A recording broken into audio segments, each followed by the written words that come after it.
When people talk about family, they usually picture warm hugs, backyard barbecues, and those cheesy matching pajama photos at Christmas. My family? More like a live-action version of Succession but with less money and more entitlement. I never had the golden child experience. That was my brother Sam, or as my parents call him, our little genius. He once reset the Wi-Fi router without crying and they acted like he cured cancer. Meanwhile, I got detention once in 10th grade and my mom told the family group chat I was going through a rebellious phase. Growing up, I always felt like background noise. Invisible until needed, like the dishwasher or a spare charger. But there was one person who saw me, my grandfather. Grandpa Max was old school. The kind of man who wore the same watch for 40 years, drank his coffee black, and thought TikTok was a nervous twitch. But he got me. He didn't talk down to me, didn't compare me to Sam, and didn't use my existence as a cautionary tale during family dinners. When I was a kid, he used to sneak me out to hardware stores. Just for company. And then teach me how to fix stuff around the house. When I failed math in 9th grade, he didn't yell, he taught me how to budget and said, "This is math that matters." And when he died, he left me 3 apartments.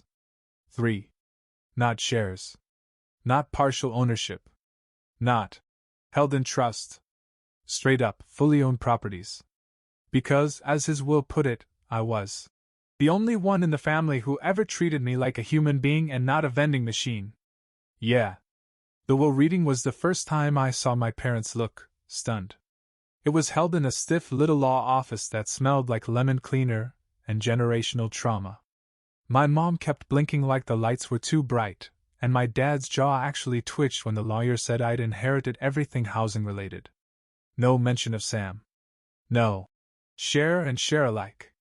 Just to my grandchild who visited me every week, helped me with my meds, and fixed my leaky sink.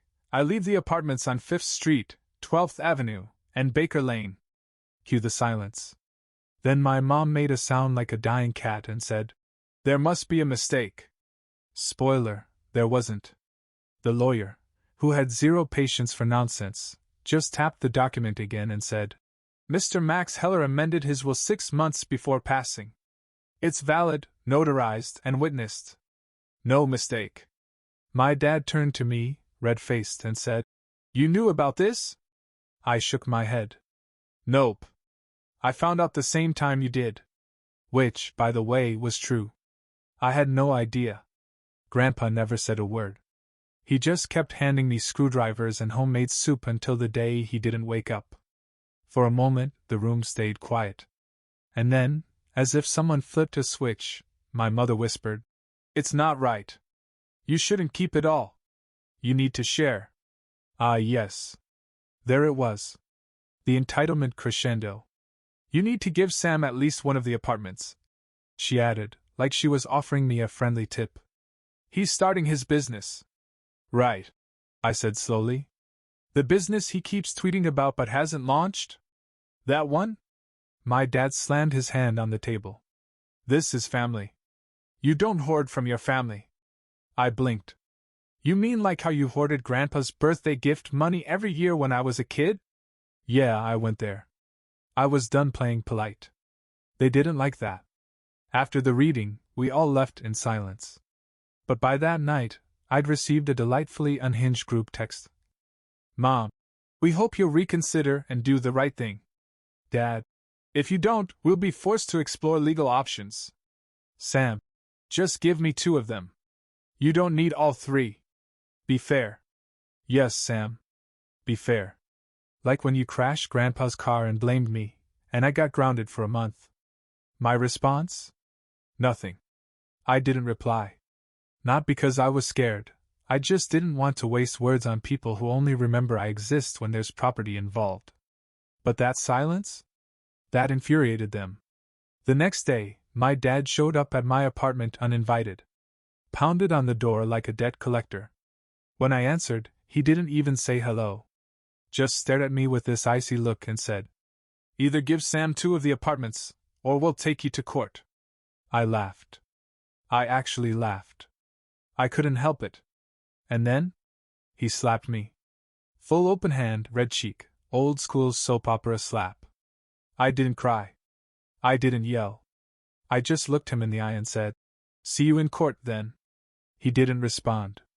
Just turned and walked away like a man who realized the ATM just called security.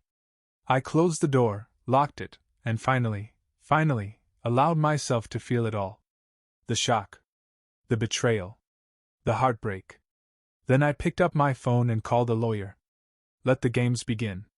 News spreads fast in families, especially when real estate is involved. Within 48 hours of the will reading, I had 3 voicemails, 2 texts from relatives I hadn't seen since my last measles shot, and a very dramatic email from my Aunt Janice with the subject line, "A family divided is a heartbroken broken heart." Her message in all caps read, "We need to talk. Your grandfather would be disgusted by this greed." Funny, considering she didn't even visit him in the hospital. But sure, Aunt Jan, tell me more about morals. It didn't stop there. My parents invited me to a family meeting at their house. I showed up out of curiosity, mostly because my therapist said facing discomfort head-on was a sign of growth. They'd set up the living room like a courtroom. I kid you not, there was a folder of alternate options on the coffee table, and my mom was clutching a printed Bible verse like it was Exhibit A. "I just want peace," she said, blinking back obviously fake tears. "I want to see our family whole again," Dad added. "But that can't happen unless you do what's right." Right. Translation: give away your inheritance to the son we actually like. I calmly explained, for the 12th time, that the will was final, legal, and entirely Grandpa Max's choice. He left them to me because I took care of him. You didn't even call him the week he fell. Silence. Then my mom blurted out, "But we're the parents. You can't seriously plan to keep it all when your brother's struggling to launch his startup." Sam, sitting on the couch like a sultan who'd been inconvenienced, looked up from his phone. "Yeah. I mean, you have 3. Just give me 2. I turned to him slowly. "Do you hear yourself? That's like me saying you have 2 kidneys. Just give me 1. He rolled his eyes. "God, you're always so dramatic." That's when I lost it, not loudly, not explosively, but with a quiet kind of rage that makes people nervous. "You never visited him. You didn't clean up his meds when he dropped them. You didn't take him to the doctor. I did. So you don't get to sit here and whine about fairness now." My dad snapped. "That's enough." "No," I said. "What's enough is pretending this is about fairness and not your bruised egos." Then I stood up, picked up the alternate options folder, and tossed it in the trash. As I turned to leave, my mother hissed, "This isn't over." And just like that, it wasn't. The next morning, I got a call from a lawyer. Their lawyer. My parents were moving to contest the will. Yup. They were actually going to sue me. Their own child. For 3 apartments I legally inherited. Because they believed they were owed a portion. Not because they needed housing. But because in their minds I didn't deserve it alone. And here's the kicker, they were using the argument that Grandpa Max was mentally declining when he changed the will. That's right.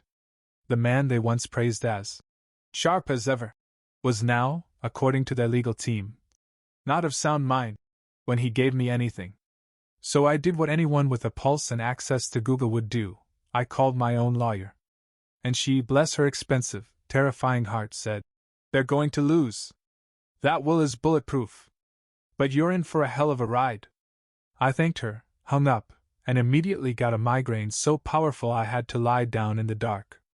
And that night, for the first time in years, I cried. Not because I was scared. But because I finally saw it all for what it was. They didn't care about me. They only cared about what I had. Turns out when your parents sue you, there's no grace period or family therapy session to work things out.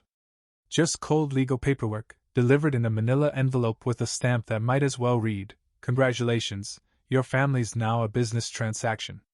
The formal complaint claimed that I'd unduly influenced Grandpa Max, that I'd manipulated an elderly man for my own gain, and that I was withholding family property. It read like bad fanfiction. Except I was the villain, And the plot twist was that my own parents actually believed this nonsense. I called my lawyer, Jess, and said, "Is this a joke?" She replied, "Oh honey, no. But we're about to make it one." Jess was a former shark in corporate law who now specialized in inheritance disputes. She had a laugh like gravel and an attitude that screamed, "Try me." Within a week, she'd already gathered Grandpa's medical records, interviewed the notary who witnessed the will, and tracked down 2 of Grandpa's neighbors who vouched that he was more coherent than cable news anchors. "Your family wants war," Jess told me. "But they're bringing Nerf guns." Still, it didn't stop the emotional toll. I couldn't sleep. My stomach was a mess. I kept second-guessing everything. Was I being greedy? Was I supposed to split the inheritance just to keep peace? Then Jess sent me a video. A clip she dug up from Grandpa's old phone that I'd forgotten we backed up. In it, I'm helping him make soup. We're laughing. He says, clear as day, "If anyone asks, I'm leaving you the apartments because you're the only one who visits me without needing something." I laughed. Then cried. Then watched it 3 more times while eating cereal straight from the box like a divorced raccoon. The next day, Jess forwarded that video to their lawyer. The response? Crickets. Until Sam, brave little foot soldier that he is, decided to text me directly. "Sam, you know you're tearing this family apart over some buildings, right?" Me. Nah. The rot started long before me. I'm just the first one who stopped pretending it wasn't mold. He didn't respond. But my mom did. She called, which she hadn't done in months, and the first words out of her mouth weren't, "Hello?" or "How are you?" or "I'm sorry." They were, "You're embarrassing us." I said, "Good. I hope it leaves a mark." She tried to spin it, said that this lawsuit wasn't personal, that they were just following advice. That maybe I'd understand one day when I had kids. Right. Because I'll definitely raise my future children to sue each other into submission. I told her flatly. I'm done defending my right to be treated with basic human decency. She hung up. The next week was a blur of court prep. Jess and I met with a paralegal who prepped me for testimony. She asked how close I was with Grandpa. I told her about the time we rebuilt the toaster because I wanted to learn, and he said, "Real value isn't what you own, it's who you teach." She smiled and said, "That'll play well in court." Meanwhile, my parents started whispering through extended family. Suddenly, second cousins were popping into my inbox saying things like, "I don't want to take sides, but," and, "Maybe you should think about what Grandpa really wanted." Oh, you mean the man who literally wrote down what he wanted, signed it, and got it notarized in front of witnesses? That guy? I ignored them. But inside, I was unraveling. I dreamed of a better life. A life where I could maybe retire early or rent out those apartments and live simply, free from the financial stress that haunted most of my 20s. Now, every plan felt like it was buried under this fog of betrayal. I kept working. Kept eating. Kept breathing. But at night, I lay in bed wondering, if they win this, if the court sides with them, what does that say about justice? What does it say about family? And what does it say about me?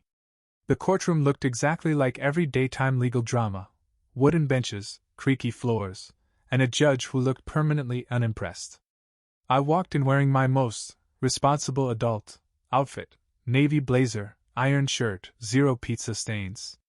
Meanwhile, Sam wore sunglasses indoors and a blazer with elbow patches. I guess he thought he was starring in Suits.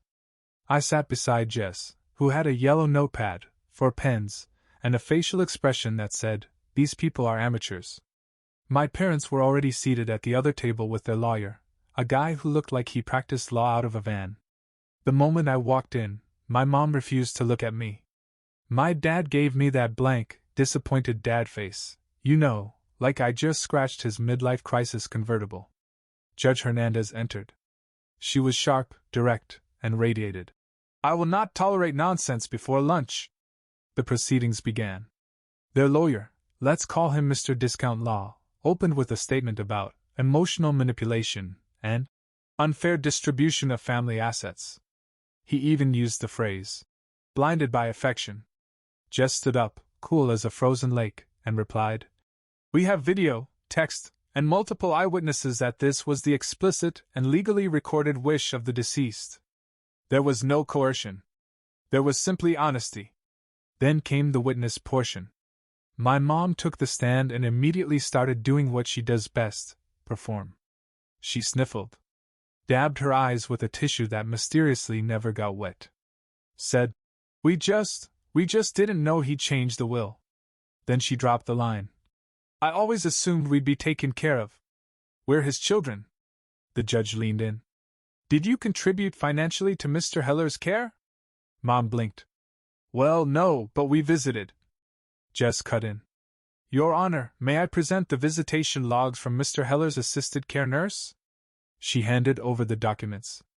Spoiler, they hadn't visited in over 8 months. Next up, Sam. He strutted to the stand like he was auditioning for a tech startup docuseries. He talked about his future business, and how it was on the verge of getting seed funding. He said, and I quote, "Having access to property assets would allow me to create generational wealth for our family." The judge asked, "Did you have a close relationship with your grandfather?" Sam said, "We texted sometimes." I had to cover my mouth so I wouldn't laugh out loud. Then it was my turn. I wasn't theatrical. I wasn't even emotional. I just told the truth. About how I'd taken Grandpa Max to every checkup. About our Saturday soup days. About the day he looked me in the eye and said, "I don't trust anyone else to care for what I built." Jess wrapped it up by playing the video of us, the one where he said I was the only one who never treated him like a burden. My mom sobbed. Not from sadness, from realization. The judge looked over her glasses and said, "There is zero evidence of fraud or coercion. The will is airtight. The inheritance stands." Bang of the gavel. Case closed. My dad muttered something under his breath. My mom turned red. "Sam?" He walked out before the judge even left the room. Outside, Jess gave me a smirk and said, "Told you. Nerf guns."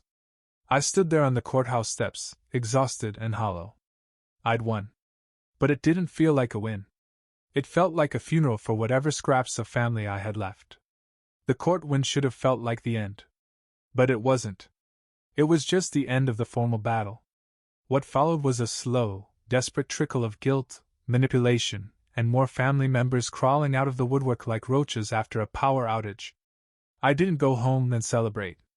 I went home, made tea, and stared at my phone like it owed me answers. I had 3 missed calls from my sister, Megan, and a message that read, "Can we talk? I just want to understand your side."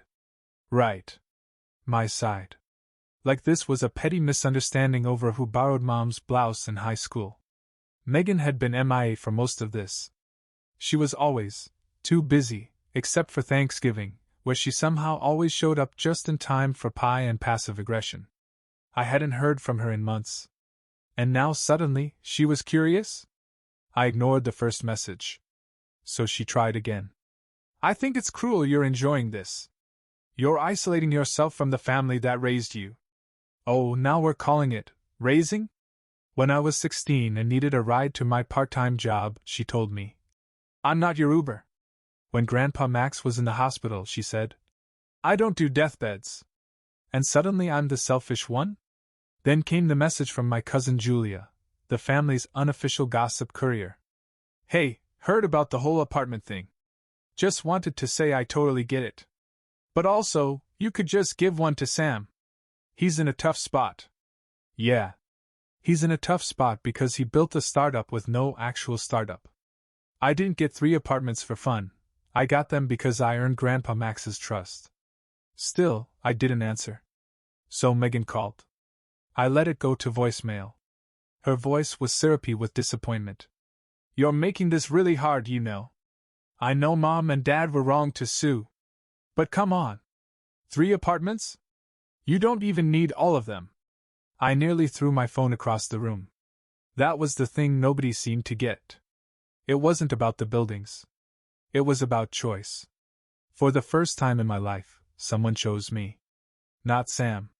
Not Megan. Me. And they couldn't stand it. Because if I deserved something, then maybe they'd been wrong about me this whole time. That night, I sat in the middle of the Fifth Street apartment, the smallest one, surrounded by paint cans, takeout containers, and the bitter echo of family silence. The place was old, drafty, and smelled faintly like regret and pickles. But it was mine, and I was going to make it beautiful. I didn't reply to anyone that week. Instead, I threw myself into renovations. I learned how to patch drywall from YouTube. I learned how to bleed radiators. I learned that tile adhesive is basically divorce in a bucket. But for every crooked cabinet I fixed, I felt more grounded. Every room I painted was like scrubbing away a little more of their judgment. Meanwhile, the smear campaign continued. Word got around to extended family. Great Aunt Linda messaged me on Facebook, confused about what happened. Apparently, my parents told everyone I manipulated a dying man and pressured him to cut out his children. I sent her a screenshot of the will.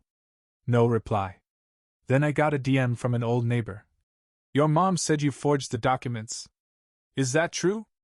I laughed so hard I dropped my paint roller. They were grasping. When the truth didn't serve them, they rewrote it. That was their superpower.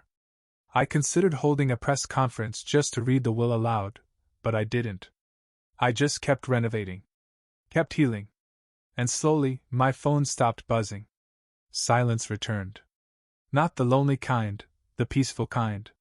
The kind that feels like a locked door between you and everyone who once made you feel small. By month 2 of renovations, my hands were calloused, my back hated me, and I had a permanent layer of paint under my nails. But I was happy. Well, not happy, more like emotionally stable for the first time since childhood. Happy. The apartments had become my therapy. I poured myself into every corner. Scraping wallpaper, rewiring outlets, watching way too many DIY videos that started with, "Hey guys, welcome back to my channel." I turned that chaos into comfort, one tile, one light fixture, one stubborn cabinet hinge at a time. But apparently, progress made my parents itchy. That's when they switched tactics from legal threats to a full-blown public pity party. I found out through a cousin who still follows me on Instagram. She sent me a screenshot of a Facebook post my mom made. Some people inherit wealth. Others inherit kindness. We raised our kids to value family. Heartbroken over how some choose to forget. Heartbroken. Sure. She was heartbroken the same way a mosquito is heartbroken when you swat it. But what really ticked me off wasn't the fake sadness, it was how many people believed it. Dozens of comments.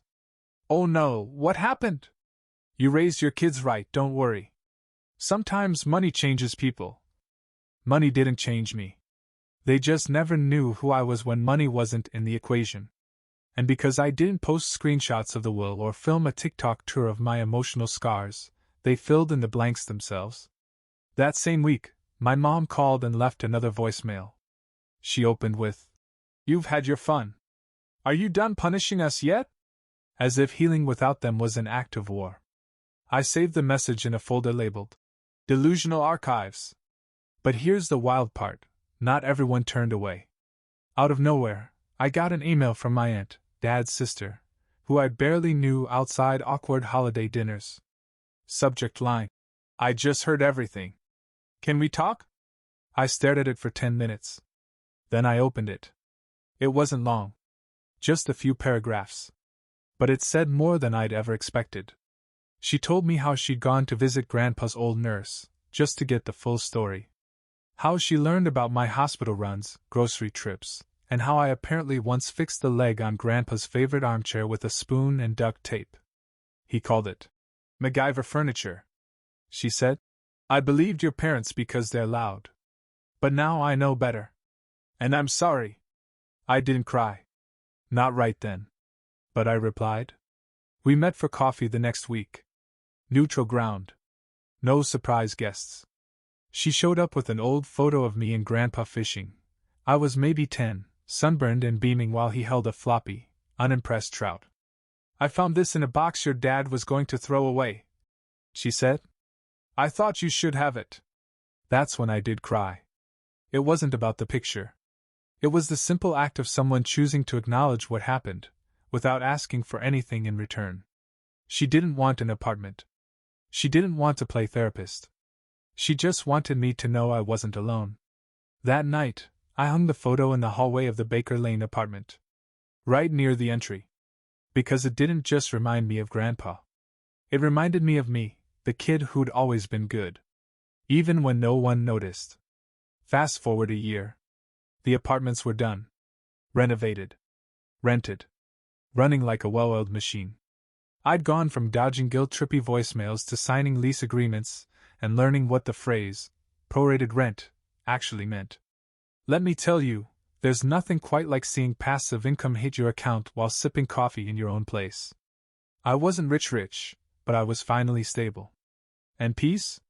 Yeah. I had that too. Until they came back. It started with a birthday card. No return address, just a pastel envelope tucked in my mailbox.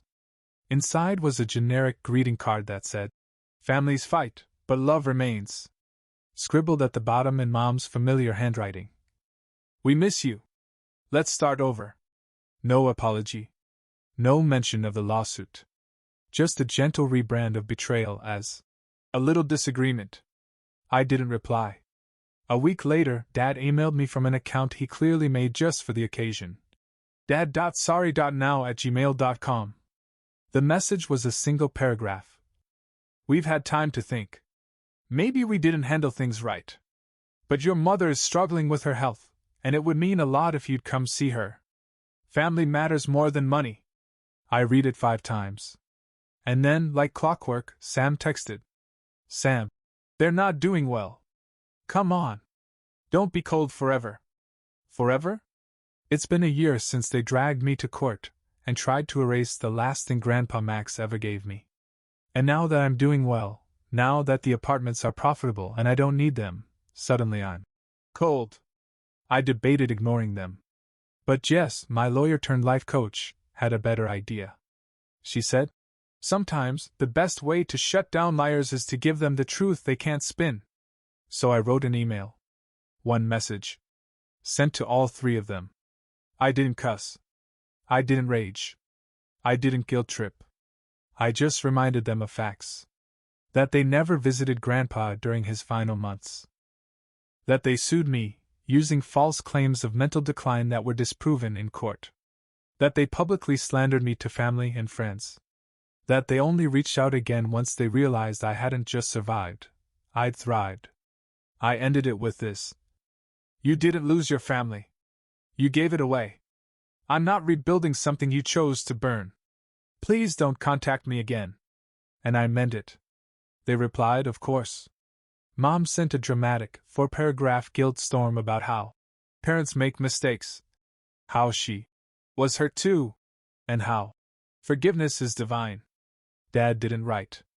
He just forwarded Mom's email with the subject line, "Listen to her." But I didn't. Instead, I hosted a dinner party at the Baker Lane apartment, the one they said I didn't deserve, and invited my aunt, my friends, my tenants, and even Jess. We laughed, we toasted to healthy boundaries, and at one point someone asked, "Do you ever talk to your family?" And I said, with the calm of a person who finally knows their worth, "I do. When I look in the mirror." It's strange how peace feels when it finally shows up. It's not loud. It doesn't throw a parade. It doesn't shout, "You did it!" from the rooftops. It just sits beside you one morning while you drink your coffee, and you realize no one's demanded anything from you in weeks. No one's tried to guilt-trip you, manipulate you, or twist your silence into cruelty. They're gone. And what's left is mine. The 3 apartments now work like clockwork. I manage them myself, not because I have to, but because I like it. There's something beautiful about walking through spaces you rebuilt with your own hands. Places that used to echo with ghosts of expectations are now filled with tenants who smile when they pass me in the hallway. One even left a sticky note on their door that said, "Best landlord ever, smiley face," after I fixed a leaky faucet. I framed it. Megan and Sam haven't reached out again. The last I heard, Sam moved back in with our parents. Temporarily. Which is rich, considering they once told me adulthood meant standing on your own. Guess the rules don't apply to the golden boy when rent's due. As for my parents? Radio silence. No calls. No emails. No forgive us. Letters dipped in fake humility. Just an eerie, entitled vacuum. But I know why. See, when people like that can't control you, they pretend you no longer exist. I become the family myth. The cautionary tale. The ungrateful one. The thief. The traitor. They'll tell anyone who listens that I turned cold. That I cut off my own blood. What they won't say is that I gave them every chance to stop. And they chose war. And now? I've chosen peace. The kind of peace that comes with walking into your own home, not one gifted, not borrowed, and knowing every light fixture, every floorboard, every key, is yours. The kind of peace that says you don't need to prove your worth to anyone who didn't see it from the start. Sometimes I visit Grandpa Max's grave. Not out of sadness, but just to keep him updated. The last time, I brought him a photo. One of the apartments, freshly painted, sun shining through the windows, a little plant sitting on the sill like hope grew there on purpose. I placed the picture beside the headstone and said, I kept your promise. Because he hadn't just given me property. He gave me a future.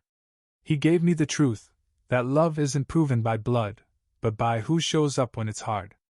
And now, every time someone asks if I regret not making peace with my parents, I just smile and say, I did. I made peace by not letting them back in.